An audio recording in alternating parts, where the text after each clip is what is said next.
ગઢસીસા કન્યા પ્રાથમિક શાળામાં 499 ને ભોજન કરાવવામાં આવ્યું। માંડવી તાલુકાની ગઢસીસા પ્રાથમિક કન્યા શાળામાં ચંદાબા નારણજી જાડેજા તરફથી નારાયણ બાપુની તિથિના તેમજ કન્યા શાળાના શિક્ષક વિમલભાઈ પ્રેમજી ટપારિયાના પુત્ર રક્ષિવના જન્મદિવસ પ્રસંગે આ તિથિ ભોજન કરાવવામાં આવ્યું હતું।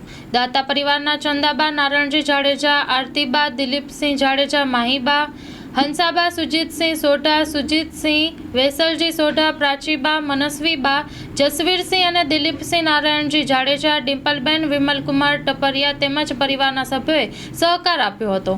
ગઢસીસા કન્યા શાળાના આચાર્ય જિગ્નેશભાઈ ભાવસારે બંને દાતા પરિવારોનો આભાર વ્યક્ત કર્યો હતો। આ તિથિ ભોજનમાં ખાસ ઉપસ્થિત દિલીપભાઈ જોશી, મિતેશભાઈ જોશી, મેહુલ ગોસ્વામી, રાજેશ ગોસ્વામી વગેરે હાજર રહ્યા હતા।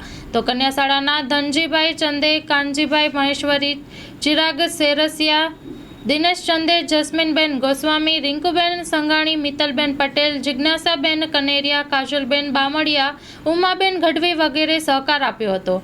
એસએમસી અને વાલીઓએ અભિનંદન પાઠવ્યા હતા। Story report by Paresh Joshi.